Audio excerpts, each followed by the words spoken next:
Hello friends, तो आज हम डिस्कस करेंगे प्रश्नावली 3.5 class 10th maths NCERT chapter 3 दो चर वाले रैखिक समीकरण युग्म। तो अब तक आपने क्या क्या देखा है कि हमने जो समीकरण को हल किया है तो एक तो ज्यामिति विधि था, दूसरा प्रतिस्थापन विधि हमने कर लिया, विलोपन विधि कर लिया। अब करेंगे हम वज्र गुणन विधि से यानी क्रॉस मल्टीप्लिकेशन मेथड।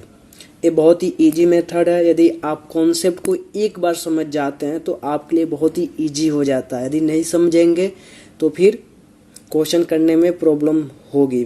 तो आइए देखते हैं। इससे पहले हमारे पास दो समीकरण है, जैसे a1x plus b1y plus c1 is equal to 0 है, और दूसरा है a2x plus b2y plus c2 is equal to 0 है। इसमें दो समीकरण दिए हुए हैं, इसमें x और y के मान निकालना है। तो हम क्या करेंगे, वज्र गुणन विधि से सॉल्व करेंगे, लेकिन इसको सॉल्व करने के लिए भी कुछ कंडीशन है, कुछ शर्त है। शर्त ये है कि उसके अद्वितीय हल होना चाहिए, तब उसे हम वज्र गुणन विधि से सॉल्व कर सकते हैं। तो आइए देखते हैं कैसे पता करेंगे अद्वितीय हल है, अनेक हल है या कोई हल नहीं है। तो हमने पहले भी डिस्कस किया था, यदि a1 अपान a2 का मान b1 अपान b2 के मान के बराबर नहीं होता है, ठीक, या फिर हम ये कहें a1 गुणे b2 का मान b1 गुणे a2 के मान के बराबर नहीं होता। अब ये वैल्यू कहाँ से आते हैं, जब इसका गुणा हम इसके साथ कर देते हैं और इसका गुणा इसके साथ कर देते हैं और बीच में नॉट इक्वल का साइन है, इसको बना दिया। जब इसका मान बराबर नहीं है तब अद्वितीय हल होता है। जब अद्वितीय हल होता है तब उसे हम वज्र गुणन विधि से सॉल्व करते हैं। दूसरा कंडीशन ये हमने भी डिस्कस किया था, यदि a1 अपान a2 का मान b1 अपान b2 और c1 अपान c2 के मान के बराबर आ जाए तब उसके अनेक हल होते हैं, ठीक। और एक कंडीशन नंबर 3 हमने ये डिस्कस किया था, यदि a1 अपान a2 का मान b1 अपान b2 के बराबर हो बट इन दोनों का मान c1 अपान c2 के बराबर नहीं होता है, तब इसका कोई हल नहीं होता है। तो आइए हम मान के चलते हैं कि यदि हमें समीकरण मिल गया और उसके अद्वितीय हल है तो हम उसे वज्र गुणन विधि से कैसे सॉल्व करेंगे। देखिए यहाँ पे आपको याद करने का सही तरीका क्या है, ठीक। यहाँ पे क्या करते हैं, बी से स्टार्ट करते हैं, बी के बाद ये सी आता है और सी के बाद ये ए आएगा, ए के बाद ये बी आएगा। यहाँ पे ए स्टार्ट नहीं हुआ है, ठीक, यहाँ पे आपको ध्यान रखना है, ठीक। अब यहाँ पे क्या करना है, यहाँ पे बी है तो यहाँ पे 1 कर देंगे और यहाँ भी 1 कर देंगे, यहाँ भी 1 कर देंगे, यहाँ भी 1 कर देंगे। यहाँ बी है, यहाँ 2 कर देंगे, सी के पास भी 2 कर देंगे, ए के पास भी 2 कर देंगे, बी के पास भी 2 कर देंगे। अब क्या करेंगे, एरो बना देंगे, यानी b2 को हम c1 से मिला देंगे और c1 को a2 से, a2 को b1 से। सेम b1 को c2 से मैच करा देंगे, फिर c2 को a1 से मैच कराएंगे, फिर a1 को b2 से मैच कराएंगे। ये जो एरो जा रहा है आपस में ये होता है कि b2 का गुणा c1 के साथ होगा, तो यही है, ठीक। और ये b1 और c2 है, इसका मतलब कि b1 का गुणा c2 के साथ होगा, तो ये b1 गुणे c2 हो गया, b1 गुणे c2 माइनस फिर b2 गुणे c1 हो गया, ठीक, एक ये हो गया। फिर ये दिखाता है कि c1 का मल्टीप्लाई a2 के साथ है तो c1 इंटू a2 हो जाएगा, माइनस ये हो जाएगा c2 इंटू a1, ठीक। अब ऐसे ही a1 का मल्टीप्लाई b2 के साथ करेंगे तो a1 गुणे b2 हो गया, minus a2 into b1, a2 into b1। अब इसको क्या करना है, यहाँ पे हम ऐसे देखेंगे, x यहाँ पे लिख लेंगे, यहाँ पे y लिख लेंगे और यहाँ पे 1 लिख लेंगे। अब कैसे x y का मान निकालेंगे, तो ये मेथड आपको याद रखना है किसी भी हालत में, ठीक। इसको याद करने का आसान तरीका है कि आप भी यहाँ b से स्टार्ट कीजिए, यहाँ b होगा, c होगा, यहाँ भी b होगा, c होगा। अब c के बाद ये c को लिखेंगे, फिर a लिखेंगे, फिर यहाँ पे c और a है तो यहाँ भी c और a होगा, फिर ये a है तो यहाँ पे a आ जाएगा, b है और यहाँ भी a और b हो जाएगा। अब यहाँ पे थोड़ा ध्यान देना, b है और यहाँ भी b है तो यहाँ पे 1 कर देंगे, यहाँ पे 2 कर देंगे। यहाँ पे c है, ठीक, तो यहाँ पे 2 कर देंगे, यहाँ पे 1 कर देंगे। और यहाँ पे सी है तो 1 कर देंगे और यहाँ पे 2 है 2 कर देंगे। अब 1 के बाद 2 आता है तो एक बार 2 कर देंगे और यहाँ पे 1 कर देंगे। सेम यहाँ भी, यहाँ पे अल्फा ए है तो 1 कर देंगे, यहाँ पे 2 कर देंगे, फिर 1 के बाद 2 आता है तो B2 हो जाएगा और यहाँ पे B1 हो जाएगा। तो इसको याद करने का सही तरीका, यहाँ x लिखेंगे, x upon B1C2 minus B2C1 is equal to y upon C1A2 minus C2A1 is equal to 1 upon A1B2 minus A2B1। इसको याद रखेंगे। अब आइए डिस्कस करते हैं प्रश्नावली 3.5 का पहला क्वेश्चन ये कह रहा है कि निम्न रैखिक समीकरणों के युग्म में से किसका एक अद्वितीय हल है। ठीक, और फिर ये कह रहा है कि जिसका कोई हल नहीं है या किसी के अपरिमित रूप से अनेक हल हैं। तो आपको पहले ये पता करना कि अद्वितीय हल है या कोई हल नहीं है या अनेक हल है। ठीक, ये पता करना। फिर आगे क्या करना, यदि अद्वितीय हल की स्थिति में यानी अद्वितीय हल है तो उस स्थिति में उसे वज्र गुणन विधि से ज्ञात करना है। ठीक, क्वेश्चन समझ आ गया। अब आइए आगे देखते हैं। क्वेश्चन नंबर 1 दिया हुआ है x माइनस 3y माइनस 3 बराबर 0। इसे मान लेंगे समीकरण नंबर 1 और ये हो गया 3x minus 9y minus 2 is equal to 0। इसे मान लेंगे समीकरण नंबर 2। अब क्या करेंगे, सबसे पहले तो हम ये पता करेंगे अद्वितीय हल है या कोई हल नहीं है, अनेक हल है। तो इसके लिए हमने 3 कंडीशन बताया था आपको। तो उन 3 कंडीशन में से हम कंपेयर करेंगे, तुलना करेंगे कि ये किसके साथ फिट बैठता है। तो अब यहाँ क्या करेंगे, तो अब यहाँ पे क्या करेंगे, समीकरण 1 व 2 की तुलना a1x plus b1y plus c1 is equal to 0 व a2x plus b2y plus c2 is equal to 0 से क्रमशः करने पर।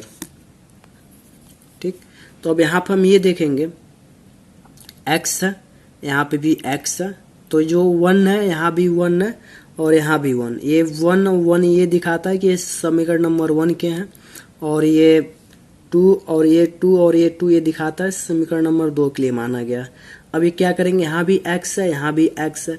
x के पहले a1 है तो x के पहले यहाँ पे 1 है, तो a1 की वैल्यू क्या हो जाएगी, 1 हो जाएगी।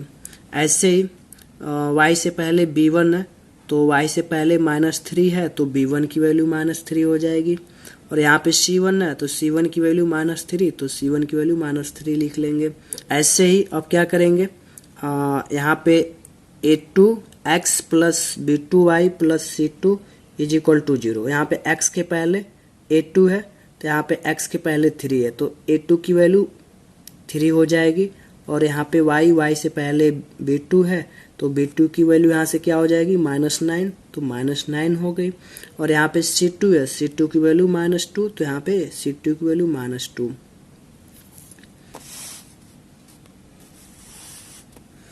अब क्या करेंगे, a1 upon a2 b1 upon b2 c1 upon c2 इस फॉर्म में सबसे पहले हम सॉल्व करेंगे, हल करेंगे। तो यहाँ पे a1 अपान a2, a1 की वैल्यू 1 है और a2 की वैल्यू 3 है तो 1 अपान 3 हो गई। और फिर क्या करेंगे, b1 अपान b2, b1 की वैल्यू क्या है यहाँ पे -3 है तो -3 लिख दिया। और b2 है, b2 की वैल्यू -9 तो -9 कर दिया। अब देखिए ये 3 और 9 है, 3 से दोनों ऊपर नीचे कट जाएगा यानी भाग चला जाएगा, तो 3 से हम भाग दे देंगे तो 3 एक कम 3 और 3 3 का 9 तो 1/3 हो जाएगा और माइनस से माइनस कट जाएगा। और फिर लास्ट में क्या है, c1 अपान c2 है तो c1 की वैल्यू -3 है तो -3 लिख दिया और c2 की वैल्यू -2 है तो यहाँ पे -2 लिख दिया। फिर ये माइनस से माइनस कट जाएंगे, फिर यहाँ पे 1/3 हो जाएगा, यहाँ भी 1/3 और ये हो जाएगा 3/2। अब हमने क्या देखा है कि ये कौन से कंडीशन को फॉलो करते हैं, तो इस कंडीशन को हम चेक करेंगे कि ये वाली वैल्यू इस वैल्यू के बराबर है बट ये दोनों वैल्यू इस वैल्यू के बराबर नहीं है। तो आपको याद आ रहा होगा कि ये कौन सा हमारा कंडीशन था, ये कंडीशन था a1 upon a2 is equal to b1 upon b2 not equal to c1 upon c2। अर्थात इसका क्या मतलब था, इसका मतलब था कि कोई भी हल नहीं है। ठीक, तो इसका आंसर यहीं तक था। यदि इसका कोई हल आता, अद्वितीय हल आता, तब इसे हम वज्र गुणन विधि से सॉल्व करते हैं। ये हो गया आंसर। क्वेश्चन नंबर 2 दिया हुआ, क्वेश्चन नंबर 2 भी ऐसे है। यहाँ पे ये दिया 2x plus y is equal to 5 और ये 3x plus 2y is equal to 8। अब क्या करेंगे, इसे मान लेंगे समीकरण नंबर 1। तो हमने इसे मान लिया समीकरण नंबर 1 और नीचे वाले को मान लेंगे समीकरण नंबर 2। ये 3x plus 2y is equal to 8, तो इसको हमने मान लिया समीकरण नंबर 2। अब इस समीकरण को भी हम क्या करेंगे, a1x plus b1y plus c1 is equal to 0 और a2x plus b2y plus c2 is equal to 0। ठीक, अब इन दोनों समीकरण की तुलना अब इस समीकरण से कर देंगे। तो यहाँ पे a1 की वैल्यू और b1 की वैल्यू और c1 की वैल्यू और इसी प्रकार a2 की वैल्यू और b2 की वैल्यू, c2 की वैल्यू, इन सब की वैल्यू यहाँ पे हम निकाल लेंगे। ठीक, तो यहाँ पे क्या a1 की वैल्यू ये निकल गई, b1 की वैल्यू निकल गई, c1 की वैल्यू और a2 की वैल्यू और b2 की वैल्यू। और अब क्या करेंगे, a1 अपान a2 और b1 upon b2 in form में हम इसको तुलना करेंगे। तो a1 अपान a2, a1 की वैल्यू क्या 2 है तो हमने 2 रख दिया और a2 की वैल्यू 3 है तो बटे 3 हो गया। और b1 अपान b2, b1 की वैल्यू क्या 1 है तो 1 कर दिया और b2 की वैल्यू क्या 2 है तो 2 कर दिया। अब देखिए 2/3 और 1/2 ये क्या आपस में बराबर है, कभी नहीं, नॉट इक्वल हो गया। इस क्या समझे आप, a1 अपान a2 की वैल्यू b1 अपान b2 की वैल्यू के बराबर नहीं है। जब इस कंडीशन में बराबर नहीं होता तो कंडीशन नंबर 1 याद कीजिए, उसमें क्या था, इसके अद्वितीय हल होंगे। और क्वेश्चन में ये कह रहा है कि जिसके अद्वितीय हल है उसको वज्र गुण विधि से सॉल्व कीजिए। तो आइए इसको सॉल्व करते हैं, x और y का मान निकालते हैं। अब याद कीजिए समीकरण हमने क्या याद करवाया था, x लिखते हैं, फिर y लिखते हैं, फिर 1 लिखते हैं। अब x के नीचे क्या लिखेंगे, यहाँ पे लिखेंगे b1, ठीक, और यहाँ पे c2, यानी यहाँ पे b और c हो जाएगा, यहाँ भी b और c लिख लेंगे। यहाँ पे नंबरिंग कैसे करते हैं, यहाँ पे 1 करेंगे, यहाँ पे 2 करेंगे, फिर यहाँ पे 2 करेंगे, यहाँ पे 1 करेंगे। y है, यहाँ पे c पे खत्म हुआ, फिर यहाँ पे c से स्टार्ट करेंगे, c और 1 लिख देंगे, यहाँ भी c और a, यहाँ पे 1 करेंगे नंबरिंग और यहाँ पे 2, फिर यहाँ पे 2 और 1, और फिर ऐसे ही यहाँ 1 अपान, यहाँ a स्टार्ट करेंगे, a पर खत्म हो रहा है तो a से स्टार्ट करेंगे, यहाँ b आ जाएगा, a और b। इसकी नंबरिंग कैसे करते हैं, यहाँ 1 करते हैं, यहाँ 2 करते हैं और यहाँ पे 2 और 1। तो अब यहाँ पे क्या कीजिए, b1 c2 b2 c1 और ऐसे ही इन सब की वैल्यू यहाँ पे आप पुटअप कर दीजिए। तो x अपान b1 की वैल्यू हमने पहले निकाल रखा था, b1 की वैल्यू 1 है तो यहाँ पे b1 की वैल्यू 1 हो जाएगी। गुणे, यहाँ पे अगर कोई चिन्ह नहीं दिखता आपको, 2 लेटर हैं तो इनके बीच का जो चिन्ह होता है गुणा माना जाता है, तो गुणा हमने लिख दिया। अब c2 की वैल्यू यहाँ पे क्या देखिए, c2 की वैल्यू -8 तो हमने यहाँ पे -8 रख दिया, माइनस है तो हमने माइनस लिख दिया। अब फिर से यहाँ पे b2 लिखना है। अब b2 की वैल्यू देखिए क्या है, यहाँ पे b2 की वैल्यू 2 है तो हमने क्या कर दिया, 2 पुटअप कर दिया। यहाँ भी कोई चिन्ह नहीं है तो यहाँ भी गुणा का चिन्ह होगा। c1 है, अब c1 की वैल्यू क्या होगी, c1 की वैल्यू हमने पहले नोट किया था -5 है तो यहाँ पे क्या लिख देंगे -5। यहाँ पे बराबर का चिन्ह है तो बराबर, y है तो y। अब क्या करेंगे, यहाँ पे c1 और a2 की वैल्यू लिखेंगे। तो c1 की वैल्यू क्या है -5 तो हमने -5 लिख दिया। a2 की वैल्यू क्या है, a2 की वैल्यू 3 है तो हमने 3 लिख दिया, माइनस है तो माइनस।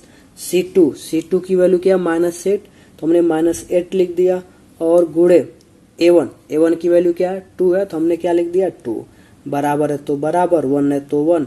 अब यहाँ पे a1 गुणे b2, यानी यहाँ पे a1 रखेंगे तो a1 की वैल्यू क्या है 2 है तो यहाँ पे हमने 2 लिख दिया। और b2 की वैल्यू क्या है 2 है तो गुणे 2 लिख दिया, माइनस है तो माइनस। फिर से a2 की वैल्यू 3 हो गया तो हमने 3 लिख दिया। गुणे b1 है, b1 की वैल्यू क्या है यहाँ पे 1 है तो 1 हो गया। अब इसको क्या करेंगे, सॉल्व कर लेंगे। ठीक, अब यहाँ पे देखिए यहाँ प्लस है अब माइनस है, तो जब प्लस और माइनस का गुणा होगा तो माइनस हो जाएगा, -8 हो जाएगा। फिर ये माइनस और ये माइनस और बीच में गुणे का चिन्ह है, माइनस गुणे माइनस प्लस हो जाएगा, ये 10 हो जाएगा तो +10 हो जाएगा। फिर ये माइनस और प्लस है, जब माइनस प्लस का गुणा होगा तो माइनस हो जाएगा। ठीक, -15 हो जाएगा और माइनस माइनस क्या हो जाएगा प्लस हो जाएगा तो 16 हो जाएगा। और 2 दूनी 4 हो जाएगा, -3 = 3। तो हमने ये वैल्यू प्राप्त किया, x upon -8 + 10 is equal to y upon -15 + 16 is equal to 1/4 minus 3। ठीक, अब इसको थोड़ा और हल कर लेंगे तो x अपान ये वैल्यू कितनी हो जाएगी, +2 हो गई। ठीक, देखिए मैंने एक कॉन्सेप्ट बताया था, जब एक माइनस हो, प्लस हो या प्लस हो या माइनस हो तो इस कंडीशन में हमेशा घटा देते हैं, और जब घटाते हैं तो बड़े में से छोटे को घटाते हैं। यहाँ पे अंक कौन सा बड़ा है, 10 या 8? 10 में से 8 जाएगा, 2 बचेगा। यहाँ पर 2 से पहले प्लस लगाएंगे या माइनस, तो इसके लिए हम इन दोनों अंकों में जो बड़ा चिन्ह होगा उसी का लगेगा। तो बड़ा 10 है, इसका चिन्ह क्या है, प्लस है, तो प्लस लिखेंगे, और प्लस को जनरली हम लिखते नहीं। ऐसे बराबर तो बराबर y अपन क्या हो जाएगा, -15 + 16 1 हो जाएगा, बराबर 1/4 में से 3 जाएगा, 1 होगा। अब क्या करेंगे, x/2 को एक बार इसके साथ ले लेंगे, और ठीक उसी प्रकार y/1 को एक बार इसके साथ ले लेंगे। अब इसे मान लिया समीकरण नंबर 3। अब यहाँ पे तुलना कीजिए, क्योंकि ये वैल्यू भी 1/1 के बराबर है और ये भी वैल्यू इसके बराबर है, तो बारी बारी से देखते हैं। x/2 हो गया, इसकी वैल्यू 1/1 के बराबर है, क्रॉस गुणा करेंगे, x का गुणा 1 के साथ करेंगे तो x हो जाएगा, फिर 2 का गुणा 1 के साथ करेंगे 2 हो जाएगा। सेम ऐसे ही y/1, सेम ऐसे ही y/1 हो गया, इज इक्वल टू 1/1। y का गुणा 1 के साथ करेंगे, y हो जाएगा, 1 गुणे 1 1 हो जाएगा, यानी x की वैल्यू 2, y की वैल्यू 1, अतः x बराबर 2 और y बराबर 1। ये हो गया आंसर। अब क्वेश्चन नंबर 3 ऐसे देखेंगे। सबसे पहले हम ये पता करेंगे अद्वितीय हल है या फिर अनेक हल है या कोई हल नहीं है। यदि अद्वितीय हल है तो अब इसको हम वज्र गुणन विधि से सॉल्व करेंगे। तो ये क्वेश्चन में दिया हुआ है 3x - 5y बराबर 20 दिया हुआ है, और 6x - 10y बराबर 40 दिया हुआ। अब ऊपर वाले को हम मान लेंगे समीकरण नंबर 1 और नीचे वाले को हम मान लेंगे समीकरण नंबर 2। तो समीकरण 1 को ऐसे लिखते हैं और समीकरण 2 को ऐसे लिखते हैं। अब सेम इनकी कहानी भी वही है। अब इनकी भी तुलना हम सेम वैसे करेंगे जैसे क्वेश्चन नंबर 1 में किया था और क्वेश्चन नंबर 2 में किया था। हमने क्या किया था, समीकरण 1 व 2 की तुलना, यानी 1 की तुलना इसके साथ कर देंगे, a1x + b1y + c1 is equal to 0 व, और 2 की तुलना इसके साथ कर देंगे, a2x + b2y + c2 is equal to 0 से करने पर। अब यहाँ से क्या करेंगे, a1, a2, b1, b2, c1 और c2 की वैल्यू निकाल लेंगे। वैल्यू निकालना हमने आपको बताया था। अब यहाँ पे समीकरण 1 में देखिए, यहाँ पे x के पहले a1 है, तो x के पहले जो वैल्यू आती है वो a1 की वैल्यू हो गई, 3 हो गई। यहाँ पे y से पहले क्या है, b1 है, y से पहले क्या है, -5 है, तो b1 की वैल्यू -5 हो गए। c1 है, c1 की वैल्यू -20 हो गई। ऐसा हम समीकरण 2 से निकाल लेंगे। अब इनकी तुलना से हम ऐसे करेंगे, पहले a1/a2, b1/b2, फिर c1/c2। अब आइए देखते करते हैं। a1/a2 यानी a1 की वैल्यू 3 है और a2 की वैल्यू 6 है, तो 3/6 हो गया। सेम b1/b2, b1 की वैल्यू -5 तो -5, b2 की वैल्यू -10 तो -10, फिर c1 क्या -20 अपान है तो अपान, और फिर c2 की वैल्यू -40 तो हमने -40 कर दिया। अब इसको सॉल्व करेंगे, 3 × 3 3, 3 दूनी 6, यानी 1/2, माइनस से माइनस कट गया, 5 × 1 5 तो 1 लिख दिया, 5 दूनी 10, 1/2, और माइनस से माइनस कट गया, 20 × 1 20, 20 दूनी 40, यानी ये भी वैल्यू और ये भी वैल्यू और ये भी वैल्यू, ये वैल्यू तीनों आपस में बराबर हैं। तो इसका मतलब क्या हुआ, a1/a2 की वैल्यू b1/b2 की वैल्यू c1/c2 की वैल्यू के बराबर, अर्थात इस समीकरण के अनेक हल हैं। अब सेम क्वेश्चन नंबर ये 4 दिया हुआ है, 4 में भी यही चीज दिया हुआ है, x - 3y - 7 is equal to 0, और ये 3x - 3y - 15 is equal to 0। अब हम क्या करेंगे, सीधा सा इसे मान लेंगे समीकरण नंबर 1 और इसे मान लेंगे समीकरण नंबर 2। अब क्या करेंगे, सेम कहानी, समीकरण 1 की तुलना इसके साथ करेंगे, a1x + b1y + c1 is equal to 0, और समीकरण 2 की तुलना a2x + b2y + c2 और 0 से करनी। तो हम ऐसे लिखते हैं, समीकरण 1 और 2 की तुलना, a1x + b1y + c1 is equal to 0 और a2x + b2y + c2 is equal to 0 से क्रमशः करने पर। अब यहाँ पे A1 की वैल्यू, B1 की वैल्यू, C1 की वैल्यू सेम वैसे ही A2, B2 और C2 की वैल्यू निकल गई। अब क्या करेंगे, इनकी तुलना हम A1 अपान A2 और B1 अपान B2 के फॉर्म में करेंगे, कॉमा C1 अपान C2 भी आप कर सकते हैं। फिलहाल हमने ऐसा इसलिए किया है क्योंकि हमें पहले से पता चल गया कि A1 अपान A2 की वैल्यू B1 अपान B2 की वैल्यू के बराबर नहीं है, तो फिर हमने यहाँ तक किया। फिर आप चाहे तो C1 अपान C2 तक कर सकते हैं। अब क्या करेंगे, A1 अपान A2 यानी A1 अपान यानी A1 की वैल्यू 1 तो 1, A2 वैल्यू 3 कर दे। सो सिंपल, कितना सिंपल है।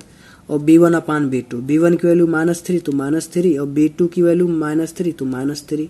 अब ध्यान दीजिए 1/3 माइनस से माइनस कट जाएगा, 3 एक कम 3, 3 एक कम 3 यानी 1/3। अब यहाँ पे क्या हमने देखा, जो 1/3 का मान है वो 1/1 के बराबर नहीं हो सकता।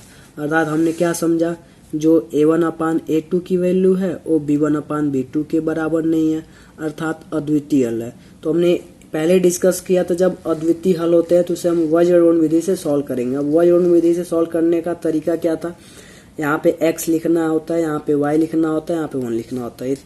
इतना आपको पहली बात ये याद रखनी कि यहाँ पे x y लिख दीजिए और इन तीनों के बीच बराबर का चिन्ह, यहाँ भी बराबर का चिन्ह, यहाँ भी बराबर, यहाँ भी बट्टे कर दीजिए, यहाँ भी बट्टे, यहाँ भी बट्टे कर दीजिए। अब क्या करेंगे, b से स्टार्ट करेंगे, यहाँ भी b लिख लेंगे, यहाँ c लिखेंगे, यहाँ b c और c पे खत्म हुआ तो फिर यहाँ c से स्टार्ट करेंगे।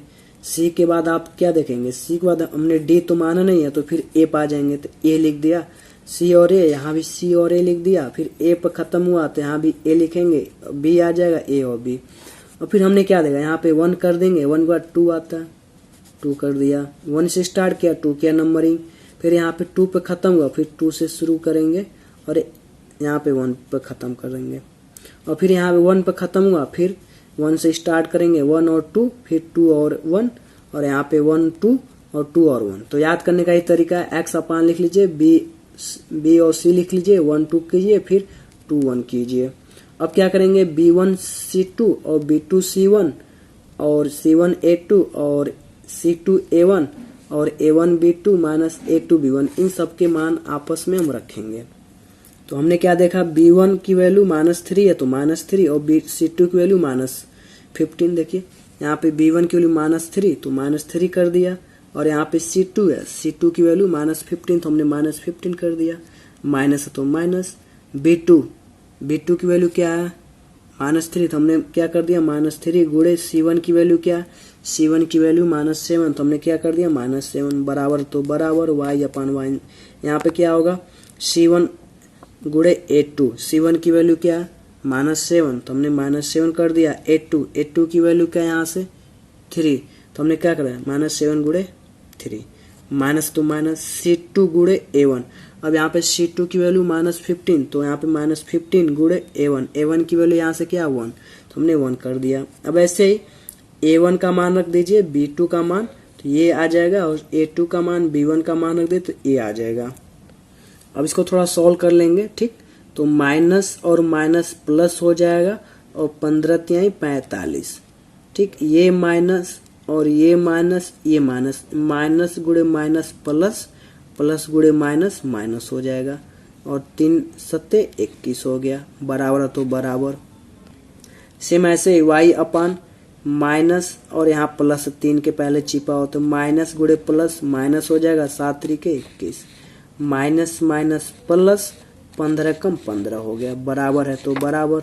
1 माइनस और प्लस तो प्लस गुणे माइनस, माइनस हो गया 3 और माइनस माइनस प्लस हो गया, 3 3 9 हो गया, तो ये +9 हो गया। अब थोड़ा इसको और सॉल्व कर लेंगे, x अपान 45 से 21 जाएगा, 24 बचा, और y अपान इसको सॉल्व करेंगे तो -6 बचेगा, और फिर इसको सॉल्व कर लेंगे तो +6 बचेगा। अब क्या करेंगे, एक बार x वाले को एक बार इसके साथ ले लेंगे, फिर y वालों को एक बार इसके साथ ले लेंगे, फिर यहाँ पे x और y का मान निकल जाएगा। तो x अपान 24 हो गया, तो x अपान क्या हो जाएगा 24, और यहाँ पे क्या 1/6 तो 1/6 हो गया। तो क्रॉस गुणा करेंगे तो x का गुणा 6 के साथ होगा तो 6x हो जाएगा, फिर ये 24 से कम 24 हो जाएगा। फिर इसके बाद सॉल्व करेंगे तो यहाँ पे क्या हो जाएगा x, ठीक हो गया। जब इधर आएगा तो भाग हो जाएगा। तो x का मान क्या हो 24/6 हो जाएगा। अब यहाँ से हम क्या करेंगे, x का मान निकाल लेंगे, 6 को जब 24 में भाग देंगे तो 4 आ जाएगा, तो x का मान 4। अब ऐसे ही y/6 बराबर 1/6 कर लेंगे, ठीक। तो 6 गुणे y 6y हो जाएगा, और -6 गुणे 1 तो -6 हो जाएगा।